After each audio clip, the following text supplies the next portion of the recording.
자, 1부부터 보도록 하겠습니다. 박성우 선임 매니저 나오셨습니다. 어서 오세요. 네, 안녕하세요. 네, 안녕하세요. 지금 정말 그 금요일 밤인데도 불구하고 저희와 함께 해주고 계시는 우리 구독자분들 너무나도 감사드립니다. 자, 오늘 이야기를 한번 시작을 해볼 텐데, 네. 자, 어디서부터 가볼까요? 일단은 어제 있었던 뭐 금융시장 잠깐 한번 체크해 보고요. 그리고 이제 이제 후반부에 좀 말씀드릴 거는 요새 그 S&P 500 지수 관련된 뭐 기업들의 실적이 생각보다 굉장히 좋잖아요. 네. 그래서 이제 그거 관련해서 그 월스트리트 저널에서 기업들이 이 현재 어떤 뭐 기업에 대한 뭐 이익이나 이런 것들을 좀 쥐어 짜내고 있다 뭐 이런 식의 좀 기사가 나왔었는데 쥐어짜내고 있다고요? 네, 그러니까 뭐 주싱이라고 이제 표현을 네네. 해요. 그래서 이게 뭐 주스 만들듯이 쥐어 짠다 네. 그런 의미인데 이제 그런 기사가 나와서 좀 재밌는 내용이 좀 있고 해서 그거 한번 그 내용 관련해서 뭐 제 생각하고 해서 좀 말씀드리려고 합니다. 지난주에 그 되게 네. 저는 흥미로웠는데 좀 어려웠던 거 있었잖아요. 오늘은 그렇게 어려운 건 아니죠? 어려운 건 아닌데 최대한 쉽게 말씀드릴게요. 아니 박성호 선님이 네. 제가 보기엔 되게 똑똑하신 분이에요. 그냥 똑똑하시다 보니까 네. 본인은 편하게 얘기하는데 듣는 사람 입장에서 이게 되게 어려울 때 있거든요. 네, 오늘은 네. 그게 아니길. 네, 최대한 쉽게 말씀드리겠습니다. 네. 알겠습니다. 네. 사실 어제도 우리가 전날까지만 하더라도 뭐 호주에서 금리 올렸다, 네. 캐나다에서 금리 올렸다, 이래서 다시 금리에 대한 불안감이 커졌다, 이것 때문에 시장이 하락했다라고 했는데 어제는 또 그게 웬걸? 그게 무슨 상관이야? 하면서 또 올랐어요. 네, 맞아요. 네. 어떤 상태인 거예요? 일단은 좀 화면부터 잠깐 보여주시면 네. 앵커님이 이제 서두에 말씀은 하셨는데 이제 S&P 500 지수가 이제 어제도 이제 상승을 하면서 말씀하신 대로 이제 2022년 10월 이제 저점 대비해서 이제 20%가 이제 올라오면서 뭐 이게 뭐 공식적인 건 아니지만 그냥 뭐 평균적으로 그 저점 대비 20% 올라가면 뭐 강세장 진입이다 이렇게 좀 표현을 하는데 어쨌든 이제 20%가 저점 대비해서 이제 상승을 했습니다. 그래서 가운데 있는 이 검은색 선이 S&P 500 지수고요. 요게 이제 지난 저점이라고 보시면 되고 그 저점을 100이라고 이제 0이라고 이제 했을 때 뭐 다 아시겠지만 이 테크 섹터 이쪽이 좀 아주 주도적으로 해서 이제 계속해서 좀 올라왔었고 그에 반해서 이제 에너지 같은 업종들 이런 것들은 좀 저조했다라는 건데 뭐 어쨌든 간에 이제 지수는 이제 20% 이상 상승을 이제 했다라는 거에서 뭔가 어제는 좀 의미가 있었고요. 그리고 금융시장을 제가 좀 지난주에도 말씀드리긴 했는데 이제 경기와 물가와 관련해서는 저는 이제 늘 체크를 하는데 그 경기에 대해서 한번 말씀드리면 지난주에 제가 뉴욕 경기 선행지수라는 걸 한번 말씀드렸었어요. 그래서 네. 매주 그 미국의 경기 선행지수를 이제 발표하는 거다라고 말씀드렸는데 여기 좌측에 있는 거 보시면 좌측 차트는 요 주황색 선이 제가 말씀드린 뉴욕 연은의 경기 선행지수예요. 그걸 좀 길게 본 거네요. 예, 2008년 이후거든요. 네. 2008년 이후라서 좀 길게 제가 일부러 좀 길게 본 이유가 지금 수준이 어느 정도 수준인지를 좀 같이 파악하시면 도움이 되실 것 같아서 보여드린 건데 아무튼 요 좌측에 있는 거 보시면 주황색 선 보시면 이렇게 왔다 갔다 하잖아요. 네. 여기 빨간색 동그라미 친 게 좀 저점 부분이었었던 부분을 제가 이제 동그라미 친 거예요. 네.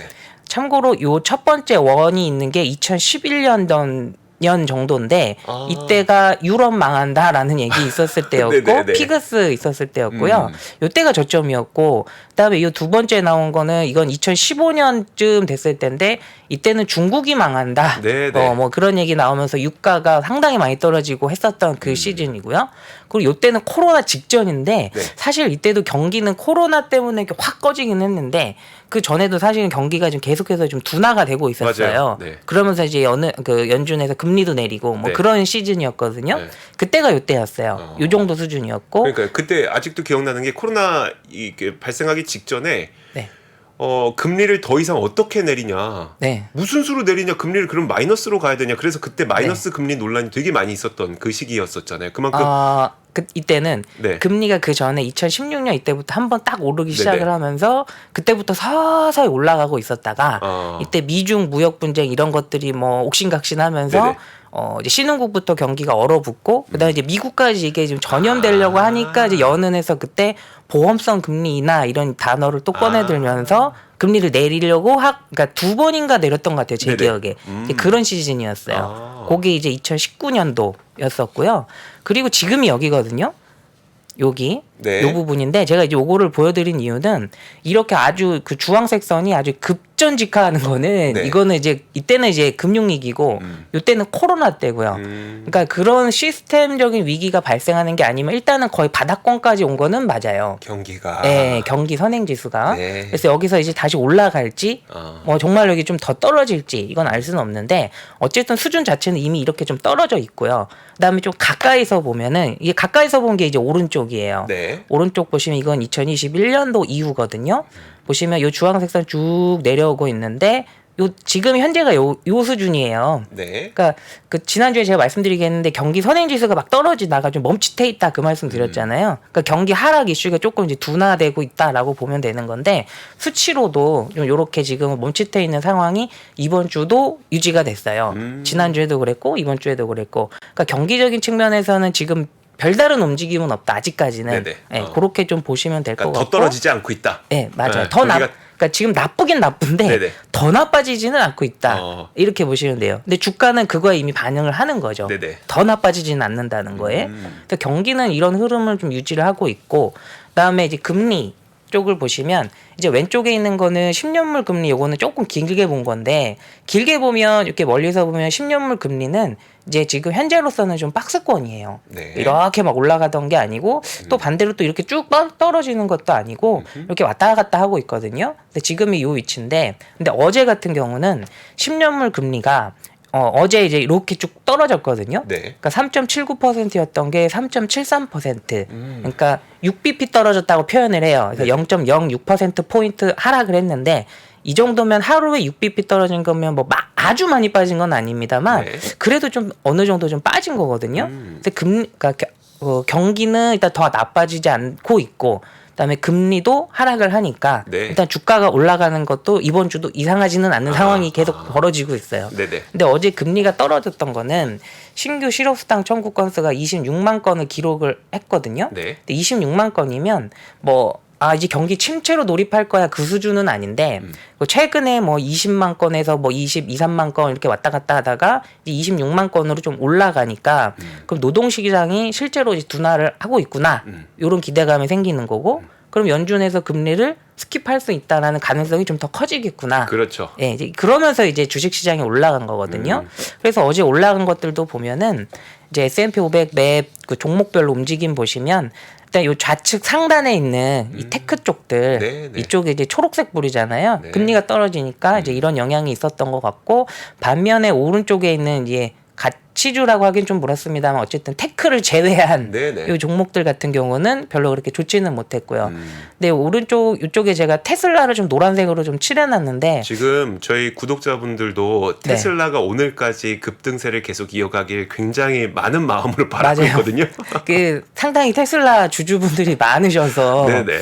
예, 테슬라에 대해서는 뭐 저보다도 더 전문가분들도 정말 많으시거든요. 많으세요? 네. 예, 뭐 말 거의 함부로 했다가는 큰일 납니다, 진짜. 네, 그래서 테슬라가 이제 어제 좀 또 유난히 좀 많이 올랐었었는데 네. 뭐 소식 접하셨겠지만 GM이나 포드에서 그 테슬라의 그 슈퍼차저를 이제 표준 어떤 걸로 이제 삼겠다. 자기네들도 뭐 그런 이슈가 있으면서 주가가 올랐고 지금 가격은 어떻게 되는지 제가 확인은 못했습니다만 시간에서 일단 거의 한 5% 오르고 네, 있습니다. 시간으로도 좀 굉장히 많이 올랐었던 그런 하루였었고요. 그래서 테슬라 주주분들이 아주 기분 좋은 최근에 그런 상황이 좀 벌어지고 있습니다. 그리고 제가 아까 신규 실업수당 청구 건수 26만 건 이 말씀 드렸는데 요거 이제 어느 정도 수준인가 또 그림으로 한번 보시면은 좀 제가 표시를 해놨는데 화살표 표시로 이렇게 좀 올라가고 있거든요. 네. 근데 그 코로나 이후에 2021년도에 이때는 이제 신규 실업수당 청구 건수가 이게 막 떨어질 때였는데 이때 이제 이만큼 좀 높았었던 게 경기가 이제 안정을 찾으면서 실업이 이제 굉장히 떨어지면서 그 수당 청구 건수도 이렇게 낮게 유지되고 있었다가요. 네. 지금 이제 이렇게 올라간 거예요.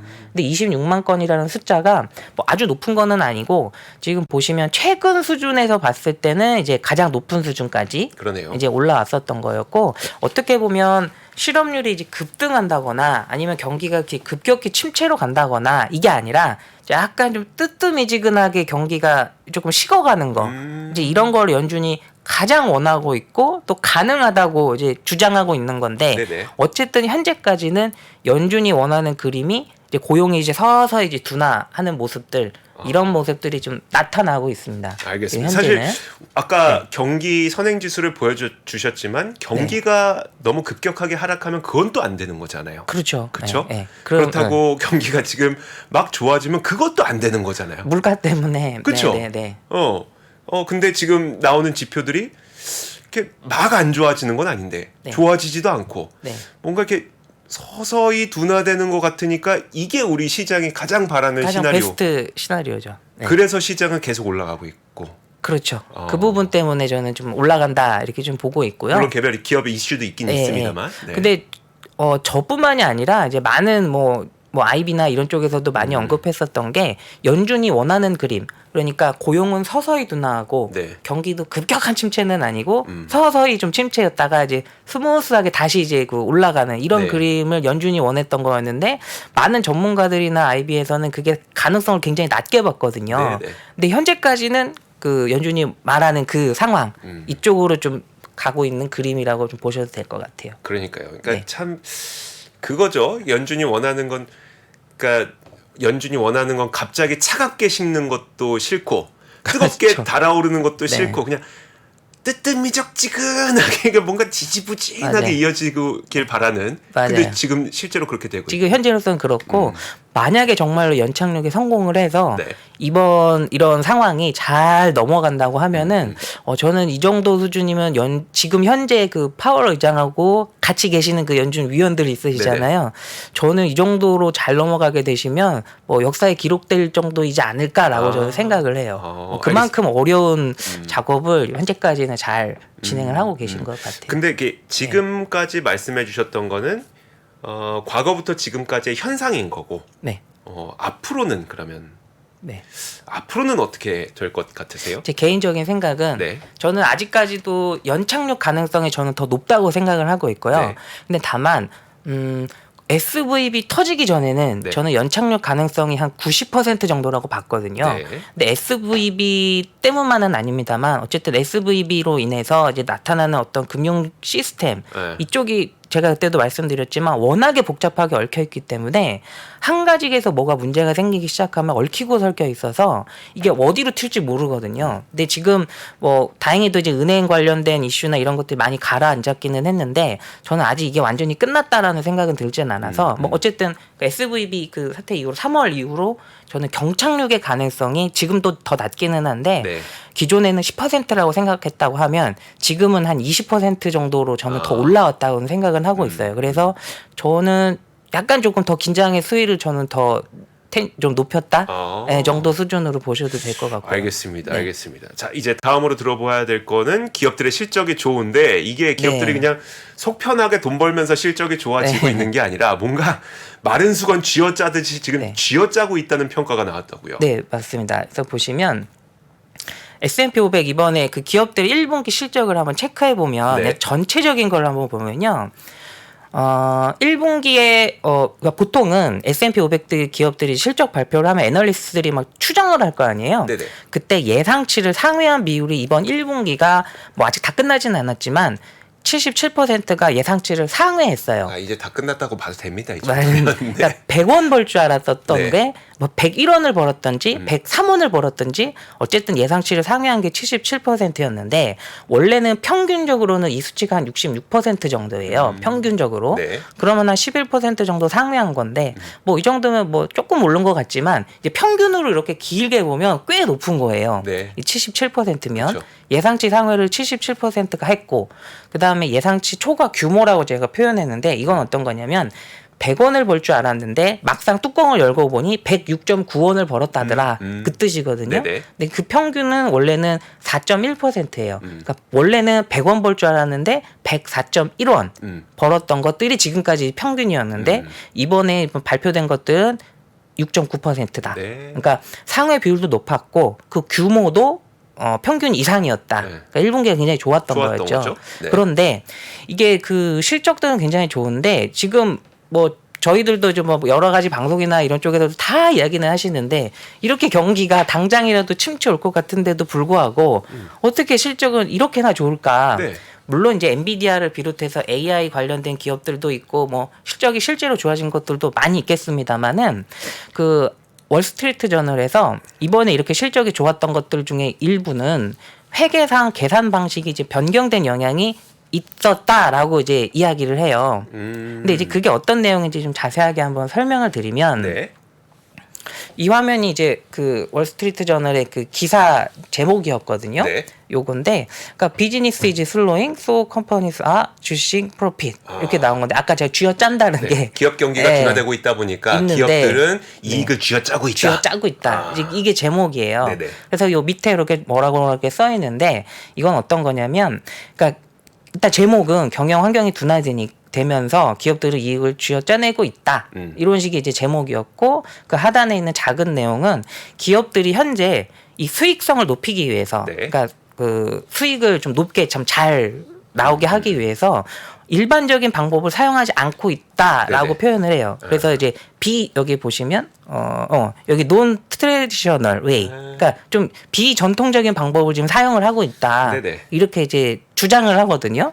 그래서 그러니까 월스트리트 저널의 주장인 거죠. 그렇죠. 어. 네. 근데 수치적으로도 그게 실제로 그렇게 좀 나오기는 해요. 네. 그래서 그것도 뒤에서 설명드릴 텐데, 그때 이제 월스트리트 저널에서 그냥 그러면은 뭐 누가 쥐어짜고 있냐, 네. 뭐 이런 거에 대해서 이제 자세하게 설명을 할 때 구글을 꼽아요. 알파벳. 왜 하필? 알파벳 얘기를 이제 말씀을 드리면.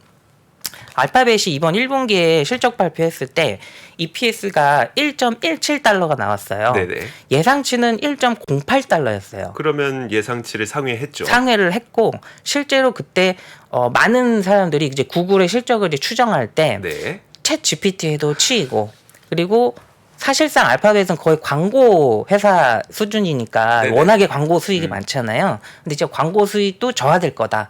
이런 전망이 굉장히 많았음에도 불구하고 EPS가 예상치를 상회하면서, 그때 제가 정확히 기억은 안 나는데 이 EPS 그 실적 발표하고 그날 주가가 꽤 크게 올랐었거든요. 네네. 그래서 알파벳이 이렇게 해서 실적도 잘 나왔어요, 그 당시에. 근데 이번에 그 월스트리트에서 이제 저널에서 이야기한 거는 알파벳이 네. 비전통적인 방법을 사용해서 이렇게 EPS를 1.17달러 이렇게 좀 높게 만들었을 것 같다라는 걸 이야기한 거예요. 네네. 그러면 그 비전통적인 방법이 뭐였냐? 이제 이야기를 해놓은 게, 첫 번째는 그 구글이 가지고 있는 그 서버들이 있을 거잖아요. 네네. 그 서버의 사용 연수를 확대했다고 해요. 확대를 했는데, 그럼 감가상각이 덜 들어갈 거 아니에요? 맞아요. 그럼 이익이 높아지는 효과가 있을 거고. 그런 이야기예요. 아. 그런데 이 서버 사용 연수 확대가 기존에는 4년이었던 거를 이제 6년으로 확대를 했어요. 아. 이번 1분기에. 네. 그전에는 이렇지 않았는데 이번 1분기에 4년에서 6년으로 이제 늘려놨어요. 네. 그러다 보니까 지금 이제 앵커님은 정확히 이해하시고 감가상각비 이야기를 하셨는데, 이 서버 사용 연수를 확대했다는 거는 이제 쉽게 말씀드리면 이게 감가상각비를 이제 줄인다는 얘기는 어떻게 보면 이제 내 자신을 만약에 내가 기업이어서 네. 나의 재무제표, 그러니까 손익계산서를 만든다고 치면은 우리 집에 있는, 예를 들어서 제가 갖고 있는 자동차가 만약에 있다. 네네. 그럼 자동차가 보통은 뭐 정말 오래 타면 한 20년 정도 타시잖아요. 네네. 뭐 네. 더 타시는 분도 네. 계시지만 만약에 이제 오래 타면 한 20년 정도 타게 되는데, 내가 그 차를 만약에 뭐 1억 원을 주고 샀다. 네. 그러면 그 1억 원을 20분의 1로 나눠서 점점 그 가치를 좀 깎아가는 거예요. 그쵸. 네, 그러니까 뭔가 이제 어쨌든 이 자동차 가격은 내가 사자마자 중고차로 팔아도 뚝 떨어지니까 네네. 이제 그런 것들을 이제 반영하거든요, 회계상. 그래서 이 근데 이번에 감가상각비. 구글이 해놓은 거 보니까 20년으로 원래 20등분 해야 되는 걸 25등분을 했다는 뭐 거잖아요. 그런 식인 거죠, 맞아요. 그러니까 맞아요. 마치 예. 뭔가 돈을 좀 더 번 것 같은 것을 보여주. 뭐 실제로 서버가 사용 연한이 늘어난 건 아니고 제품 질이 좋아져서. 그 내용에 대해서도 제가 잠깐 언급드리긴 할 텐데, 네네. 뭐 먼저 말씀드리면 이 서버 사용 연수 확대라는 게 이게 구글만 하는 건 아니고 사실은 이런 테크 기업들 중에서 보면은 최근 들어서 이 서버의 사용 연수를 확대하는 게 네네. 한 트렌드이기도 해요. 그래서 구글만 만약에 이 서버 사용 연수를 확대해서 감가상각비를 줄이는 거라면 좀 더 이상했겠죠. 네네. 근데 어쨌든 이제 이렇게 이제 구글이 이제 서버 사용 연수를 확대를 했고요. 그 구글의 그러니까 우리로 치면 이제 전자공시, 네네. 그 미국의 이제 에드가 이런 거 들어가 보면 거기에도 그렇게 이렇게 다 적혀 있기는 해요. 이렇게 그 주석처럼 네네. 밑에 자세하게 적어놓긴 했거든요. 그러면은 그 밑에 있는 이 주식 네. 보상 시기를 변경했다는 건 뭐예요? 이건 어떤 거냐면 직원들한테 이제 쉽게 말하면 스톡 옵션 주는 거 있잖아요. 네네. 이런 것들. 어. 이런 것들을 원래는 매년 1월 주던 거를 네. 이제 3월에 주기로 바꿨어요. 아. 이것도 이번 1분기에. 네. 네, 그래서 이렇게 바꾸면 어떤 효과가 있냐면 나중에는 어쨌든 비용으로 이제 이게 깎이기는 하거든요. 근데 1분기에 일단은 비용을 좀 더 적게 잡게 돼 있어요. 그렇죠. 이런 식으로 하게 네네. 되면. 그래서 사실 이 서버 사용연수 확대는 뭐 그렇다 치고 네. 이 주식 보상 시기를 좀 변경하는 거는 뭐 언뜻 이렇게 딱 억셉트 하기는 좀 어려울 수는 있어요. 뭐 그냥 1월에 주던 거 1월에 주면 되는데 갑자기 3월로 왜 줄까? 어차피 3월에 줄 거 1월에 줄 수도 있는 건데 네. 뭐 이런 뭐 논란도 있을 수는 있어요. 그래서 월스트리트 저널에서는 이렇게 두 가지 정도를 꼽았는데 원래는 그 자동차 그 온라인 그 중고 플랫폼 그 카바나 있잖아요. 카바나요, 네. 카바나도 이야기가 있어요. 네. 근데 제가 이거는 너무 길어질 것 같아서 카바나 얘기는 빼고 카바나 뭐 대충만 말씀해 주시면 왜냐하면 카바나가 어제 주가가 많이 올랐잖아요. 엄청 급등했잖아요. 근데 지금도 또 카바나도 올라가고 있어요. 그냥 간단하게 말씀드리면 자기네들이 갖고 있는 중고차들이 있을 거잖아요. 네. 이 중고차들에 대해서 여기 그 감가상각비 줄인 것처럼 어떻게 표현해야 될까요? 그 자동차의 어떤 그 가치라고 해야 되나? 네네. 이거를 좀 약간 얘네들도 좀 변경을 했어요. 아. 네, 그래서 EPS나 이런 것들이 쭉 올라가게끔 아. 네. 그런 식으로 이제 카바나도 이야기를 해요. 네네. 그래서 다시 돌아와서 이제 구글은 이제 이런 이제 의혹을 제기를 한 거죠. 월스트리트 저널에서 알파벳에 대해서. 그런데 이 말씀 드려야겠네요. 이 화면 잠깐 보여주시면 감가상각비라는 게 네. 이제 회계 쪽을 이제 아예 모르시는 분 위해서 잠깐 설명드리면 기업은 일단 매출액이 있을 거예요. 뭔가 이제 팔면 매출이 생기니까 이걸 이제 매출액 이렇게 이제 회계상 이렇게 적고요. 그 다음에 그 상품을 만들기 위해서 들어갔던 뭐 원가 같은 거 있잖아요. 네. 이거를 매출 원가를 빼요. 빼면 매출 총익이라고 나오는데 제가 요거 그 얘기는 복잡해져서 네네. 뺐고 네. 그 매출액에서 매출 원가 빼고요. 그 다음에 판매비와 관리비를 또 빼줘요. 네네. 이건 이제 보통 판관비라고 하는 건데, 그쵸. 뭐 예를 들면 뭐 인건비라든지 예를 들어서 그 다음에 뭐 연구 개발비 네. 뭐 이런 것들이 이제 판매비와 관리비에 들어가는데 여기에 감가상각비가 들어가요. 예. 그리고 나서 이런 것들 매출액에서 뭐 이런 거 저런 거 다 빼고 나면 영업이익이 나오는 거고 네. 영업이익에서 또 뭐 이렇게 저렇게 또 빼고 나면 이제 당기순이익이 나오고 그다음에 주당순이익 우리가 이제 많이 그 보는 이제 EPS 이렇게 네. 나오는 거거든요. 그러니까 감가상각비를 줄이게 되면 판매비와 관리비가 줄어들기 때문에 영업이익이 좀 늘어나는 효과가 그렇죠. 있고 그럼 자연스럽게 밑단에 있는 EPS도 늘어나게 돼 있어요. 또 요게 이제 그 구글이 요 감가상각비를 좀 줄인 것 같아 뭐 이런 이야기를 하는 거고 네. 그러면 이게 어떤 의미가 있냐면 그래서 이 구글의 재무제표를 실제로 이렇게 한번 뒤져보면 제가 이 표를 굳이 넣은 이유가 뭐냐면 EPS가 좋아지려면 네. 단순하게 생각하면 네. 매출액이 늘어나야 돼요. 매출액이 늘어야 이제 뭐 정상적인 거면 쭉쭉 빠질 거 빠지고 EPS가 늘어나는 거고 그렇죠. 매출액이 줄어들면 자연스러운 건 EPS가 하락해야 돼요. 네네. 그러니까 물론 아닌 경우도 많아요. 하지만 어쨌든 자연스러운 건 이렇다라는 거 이제 머리에 넣어 놓으시고 다음 창표를 이제 보시면 그럼 구글 그 알파벳의 실제 그 재무제표를 이제 확인을 해 보면 네. 2022년 12월 그러니까 작년 4분기의 매출액이 이거 제가 그냥 숫자로 말할게요. 76048. 네네. 이 정도면 우리 돈으로 한 90조 네. 정도라고 보시면 돼요. 근데 이번 분기에 1분기 실적 발표한 거 보면 69787이에요. 매출액이. 네, 네. 그럼 전 분기 대비해서 8%가 하락했어요. 그런데 주당 순이익은 4분기에 1.06이었던 게 네. 이번에 1.17, 그러니까 11%가 늘어났어요. 저는 사실 이거 보고 네. 이 시기가 딱 뭐 12,000명인가를 해고했던 시기였으니까 네. 그게 효과가 있지 않을까라는 생각을 했었는데 네. 그 효과도 있을 수는 있겠지만 있죠. 네. 지금 밑에 보니까 더 큰 게 있는 거네요, 지금. 그렇죠. 여기 밑에 있는 요 유형자산 감가상각비 보시면 네. 여기서 이제 서버 사용 연수를 확대하면서 이 감가상각비를 이제 줄인 거예요. 그래서 보시면 여기 지난 분기가 4분기의 감가상각비가 4065였는데 네. 그러니까 우리 돈으로 한 5조, 6조 요 정도 되는 거고 이번 분기에는 3060 네. 감가상각비가 그러니까 감가상각비가 24%나 줄었어요. 네. 그러니까 이 감가상각비가 줄었다는 얘기는 이제 EPS에 좀 올릴 수 있는 그런 상황인 거죠. 그러니까 우리 돈으로 한 1조 3천억 정도를 이 서버 사용 연수를 확대하면서 네. 이거를 이제 뭐 꼭 그것만은 아니겠지만 뭐 어쨌든 스톡옵션도 약간 뒤로 여러 미루고. 가지 네. 요인이 있겠지만 이렇게 감가상각비가 24%인데 줄어들었는데 제가 그 전분기를 다 보면 네. 감가상각비가 이번 분기가 좀 유독 많이 줄기는 했어요.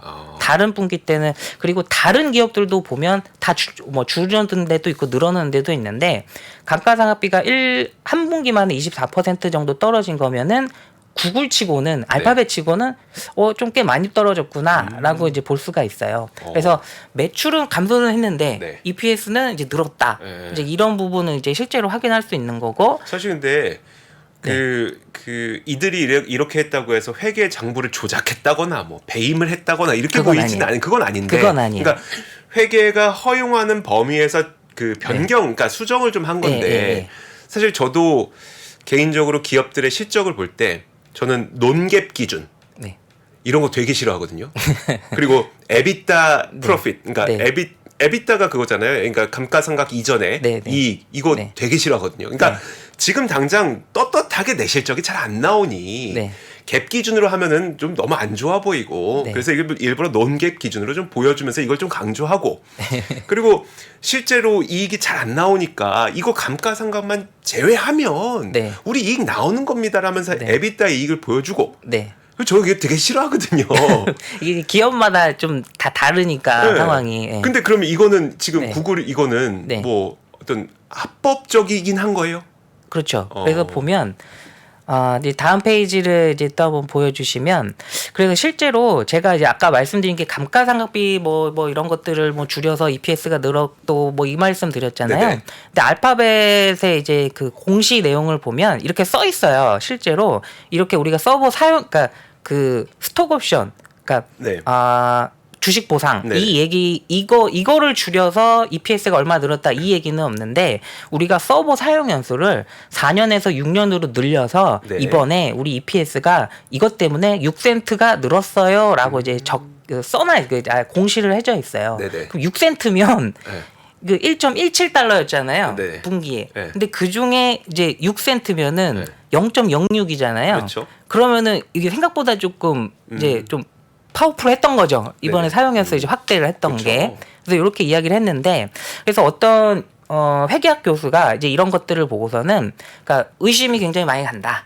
그러니까 실제로 이런 식으로 하면 매출액이 늘어서 자연스럽게 EPS가 늘어난 게 아니고 그냥 비용 배분만 변경을 해서 EPS가 좀 늘어난 거다. 네. 이제 이렇게 이제 뭐 언급하기도 했고, 네. 근데 아까도 언급하셨지만 현재까지는 이게 허용되는 수준이에요. 그러니까 뭐 진짜로 뭐 엔론처럼 회계 조작을 했다 뭐 이런 거는 아니고, 그러니까 합법과 불법 사이를 좀 약간 좀 잘 이용한 거다 이렇게 네네. 좀 볼 수도 있어요. 그래서 아까 그러다 보니까 반론으로 아까 뭐 처음에 말씀드렸지만 이 서버 사용해서 확대가 한 트렌드이기도 하다. 네. 이제 이런 반론들도 있어요.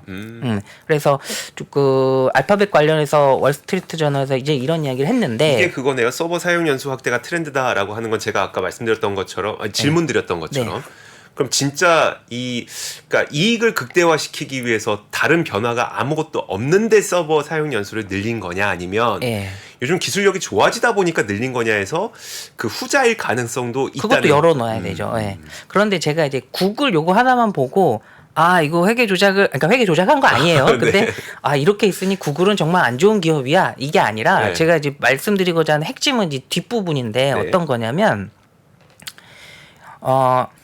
이 어떤 그 지표들 중에 그 베넷이 M 스코어라는 게 있어요. M 스코어. 네, M 스코어. 이게 어떤 거냐면 그 화면 한번 보여주세요. 네네. 이게 그 베넷이라고 하는 건 이제 이 지표를 만든 사람 이름이에요. 그리고 M 스코어의 M은 이제 조작하다의 그 M이에요. 매니플레이트 맞아요. 이 정도겠네요. 네. 그거 이제 점수화한 건데. 그러니까 수익 조작 가능성 지표 뭐 굳이 표현하면 이렇게 볼 수 표현하니까 좀 있거든요. 이상하긴 하네요. 그러니까 네, 너무 자극적이다. 나쁜 그런 건 아니에요. 네. 근데 수익을 조작했을 가능성이 있겠다라는 거를 이제 수치로 만든 거예요. 네네. 그러니까 여러 가지 지표를 이제 활용을 해서 그런데 지금 이번에 그 최근에 S&P 500 기업들의 그 이 M 스코어가 이 수익을 조작했을 가능성 이 지표가 네. 40년 내에 가장 높은 수준까지 올라왔어요.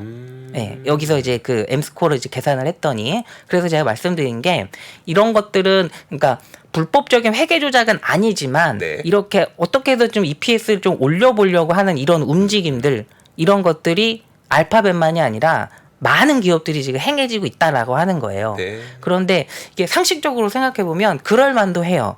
경기가 안 좋아지고 기업 입장에서 장사가 안 되면 이제 실적 발표를 할 때 가능하면 좀 실적이 좀 잘 나오면 좋은 거잖아요. 네네. 그러니까 불법주의 아니라면 그러면 좀 잘해서 그래도 좀 실적이 잘 나온 것처럼 했으면 하는 바람이 있을 거예요. 네. 근데 만약에 경기가 굉장히 좋고 제품이 잘 팔리면 뭐 그럴 필요가 없는 거고요. 그래서 경영 환경이 둔화되면 기업들이 실제로 실적 개선을 위해서 이제 노력하기 마련이라고 하거든요. 네. 그래서 이 M 스코어가 40년의 최고 수준까지 이제 올라왔는데 이게 재밌는 게 저는 이제 사실 이거 준비하면서 처음 봤거든요. 네네. 이런 지표가 있다라는 거를. 네. 근데 이 M 스코어가 아까도 좀 말씀드렸지만 이 회계 데이터를 이제 바탕으로 해서 네. 8개 지표를 만들어요. 네. 8개. 1, 2, 3, 4, 5, 6, 7, 8. 그래서 각각 그 지표들을 이제 점수를 줘서 이제 평균을 해서 이 스코어가 나오는 거거든요. 근데 이게 재밌는 게 이 M 스코어가 나온 게 사실 굉장히 오래됐어요. 네. 굉장히 오래됐는데 그 2000년에 그 엔론이 회계 조작을 하면서 큰 사건을 일으키면서 아주 이슈가 됐었잖아요. 네. 그런데 이거를 M 스코어 그 계산 방식을 가지고 대학생들이 그러니까 우리로 치면 동아리 같은 그 대학생들이 엔론이 이상해라고 이제 이야기를 해요. M 스코어를 가지고. 그래서 실제로 엔론이 회계 조작 때문에 망했고 그렇죠. 그리고 그 유럽에 있는 그 와이어 카드라고 해서 굉장히 큰 회사였는데 그 회사도 이제 완전히 거의 망해버렸잖아요. 네. 얘들도 회계 갖고 이렇게 장난치다 그랬거든요. M 스코어에서 이제 그게 걸려 들었었어요. 와이어 카드가. 네. 그러니까 이 M 스코어라는 게 그냥 뭐 아니, 정말 그럼- 아예 효과가 없는 그런 건 아닌 거. 그러면 이 M 스코어가 높아진다는 거는 이제 그 S&P 500 기업들 가운데 네. 이익을 조금 더 부각시키기 위해서 회계 허용되는 범위 내에서 네. 회계 내용을 일부 변경하는 일들이 많아지고 있다는 걸 뜻하는 거잖아요. 그렇죠. 그럼 네. 실제로 이게 뭐 펀더멘털 아니면 경기 이거에 안 좋은 영향을 미쳐 왔었어요? 그러니까 그 수익 조작 가능성 지표가 높아져서 조작이라고 이게 좀 표현하니까 이상하니까 M 스코어라고 네. 그냥 우리 통일할게요. 그러니까 이 회계 네. 용어 있는데 이게 조작이 네. 아니라 네. 뭐라고 하죠? 우리나라 회계 용어로 있는데 혹시 여러분들 아시는 내용 있으시면 좀 말씀해 주세요. 이게 회계 용어로 회계 변경 아닌데 어쨌든 어쨌든 그냥 말씀해 M 스코어라고 네네. 이제 통일할게요. 그 M 스코어가 높아서 경기가 둔화되는 게 아니라 경기가 둔화되니까 M 스코어가 높아진다라고 네네. 보시면 돼요. 음. 그래서 이 지표를 가지고 이 지표를 만든 그 베네시 교수라는 분이 있잖아요. 네. 그 교수님하고 그다음에 같은 그 교수분들끼리 모여서 작년 2022년 11월에 이제 논문을 발표해요. 네. 이 M 스코어를 가지고. 네. 그래서 그 논문의 내용이 어떤 거였냐면 이거 화면도 이것다 보여주시면 이 M 스코어와 미국의 경기 침체와 관련이 꽤 높더라라는 게 결론이에요. 이 논문에. 네. 그래서 이 논문에서 연구했었던 거는 1990년 이후에 2천여 개 기업을 이렇게 싹 다 조사를 한 거예요. 네. M 스코어를 가지고. 그러니까 이 지표가 높아졌나 낮아졌나 이런 것들을 쭉 이제 조사를 해서 그 결과를 보니까 경기 침체 직전에 한 네. 1, 2분기 전에 이 M 스코어가 급격히 상승하는 경향이 있더라라고 해요. 네. 이 논문에서. 그래서 이 실제로 어떻게 되는지 한번 보시면 요건데 여기 빨간색으로 이제 뭐 산처럼 왔다 갔다 하는 게 요게 그 베네시 M 스코어예요. 네. 그러니까 뭐 그 지표 수익 자꾸 이게 조작이라 할까 좀 그런데 어쨌든 그 지표가 이제 위아래로 왔다 갔다 하는 건데 이게 높이 올라오면 올라올수록 그 가능성이 높다라는 걸 뜻하는 거고 네네. 지금이 여기거든요. 지금이 여기인데 지금보다 더 높았을 때는 요때예요. 요때가 언제냐면 그 1980년 이때 인플레이션이 극도로 이제 높아지면서 네네. 주가도 굉장히 안 좋았었던 그 시기거든요. 근데 그만큼 이제 지금 이 스코어가 이제 올라왔다는 거고 제가 이걸 그림을 잘 못 그려서 여기 노란색으로 이렇게 표시해 놓은 거 있잖아요. 네네. 요게 미국의 경기 침체 기간이에요. 아. 그래서 아까도 말씀드렸지만 이 지표가 이렇게 위로 올라가고 나면 또 경기 침체에 진입하는 경우들이 많더라라는 거고 근데 물론 이게 높다고 해서 항상 경기 침체 가는 건 아니고요. 또 경기 침체가 왔다고 해서 또 항상 그 주가가 많이 빠지는 건 아니에요. 네. 뭐 이런 90년대라든지 90년도 이때도 뭐 주가는 별로 안 빠졌거든요. 네네. 그러니까 어쨌든 지금 이렇게 좀 높아져 있는 상황은 그만큼 경기가 기업들 입장에서 봤을 때 이렇게 녹록치는 않으니 어떤 그 회계적인 약간 변경, 네네. 네, 변경을 통해서 EPS나 이런 수익을 좀 높였을 가능성이 꽤 높다라는 지금 걸 알 수 있어요. 그 채팅창에 온갖 이야기들이 나오고 있습니다. 네. 제가 아까 그 단어 뭐냐고, 그러니까 예. 회계를 조작은 아닌데 이게 분명 조작은 아닌데 알려주셨나요? 조작은 아닌데 이게 뭐지 네. 했더니 이제 거기에 대한 답으로 밑장 빼기, 아, 밑장빼. 아, 전문 용어가 들으셨네요. 네. 마사지 스코어. 아, M 스코어니까요. 근데 그 우스갯소리로 이렇게 회계 이런 그 거 변경하는 걸 저런 말은 있긴 있어요. 네. 그러니까 고정자산 재평가라는 말은 근데 이거는 자산에 대한 평가를 하는 거기 때문에 이거랑은 약간 좀 다른 개념이긴 하고 네. 분식회계는 아니고요. 예, 분식을 네. 그러니까 제가 오늘 말씀드린 게 무슨 조작이라든지 이런 거를 제가 막 부각시키려고 하는 게 아니라 이 전반적인 그 기업들의 분위기가 그렇다라는 거를 좀 말씀드리고 싶었던 거예요. 그럼 사실 지금 이야기 해주셨던 걸로 우리는 어떤 그 좀 네. 결과를 얻어갈 수가 있는 거예요? 일단은 첫 번째로 아까 말씀드렸던 그 경기 침체의 가능성. 네네. 아, 경기 침체 가능성이 네, 좀 그 있다. 가능성이 있다라는 네네. 거. 그다음에 그 기업들이 왜 그런 그 회계 변경을 왜 할까? 네네. 이런 거에 대해서 그 투자자분들께서 한 번씩 곱씹어 보셔도 될 것 같고, 뭐 물론 지금 주가가 계속 올라가고 있기 때문에 이게 한눈에 좀 뭐 이렇게 딱 와닿지는 않으실 수는 있는데 네. 이런 부분들도 감안을 하면서 이제 투자를 하시면 도움이 되실 것 같고, 제가 뭐 약간 홍보 같은 거 딱 하나만 해드리면 네네. 이게 그 화면 잠깐 보여주세요. 예. 여기 그 제가 아까 알파벳에 뭐 매출액, 주당순이익, 유형자산, 감가상각비 막 이렇게 이제 보여드렸잖아요. 네네. 이게 뭐 투자를 많이 해보신 분들은 이걸 어디서 다 찾고 하는 걸 다 아실 텐데 네. 잘 모르시는 분들도 많으시거든요. 네. 근데 만약에 이게 저희 미래에셋증권을 이제 많이 사용하고 계시면 네네. 저희 HTS 프로그램 이름이 카이로스인데 네네. 그 카이로스에 들어가 보시면 이 수치들이 아주 자세하게 잘 나와 있어요. 그래서 뭐 저희 그 HTS 사용하시면 뭐 이쪽 뭐 자세한 내용은 이제 한번 또 이렇게 찾아보시면 아시겠지만 네. 이런 것들이 아주 자세하게 나와 있고 이렇게 잘 정리된 것들은 다른 곳에서는 거의 유료 수준이거든요. 네네. 근데 저희 HTS는 뭐 그런 장점도 있으니까 뭐 참고해 주시면 좋으실 것 같고요. 알겠습니다. 알겠습니다. 이게 그 아까 또 그 나중에 집에 가셔서 동영상 한번 돌려보시라고 조작이란 단어 몇 번 나왔는지. 그러니까 이게 다시 한번 주는 게 조작 아니고요. 변경이 좋을 것 같아요. 변경. 그러니까요. 이게 오해를 불러일으키려고 한 건 아니니까 네. 꼭 감안 부탁드리겠습니다. 알겠습니다. 자, 오늘 재밌는 이야기. 아우, 금요일인데. 네.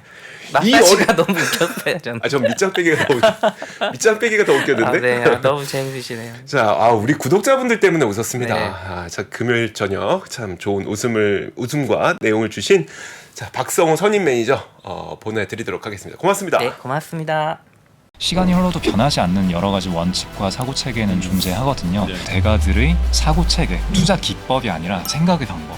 그런 거를 분해를 해서 재구성을 해서 하나의 어떤 틀로 조합을 하는 과정이 필요한 것 같다. 라쿤 자산운용 홍진채 대표의 거인의 어깨에 19년간 초과 수익을 달성한 그가 어떻게 주식 대가들의 투자법을 활용했는지 이 책에서 최초로 공개합니다. 대가들의 검증된 투자법을 여러분의 눈으로 직접 확인하시죠.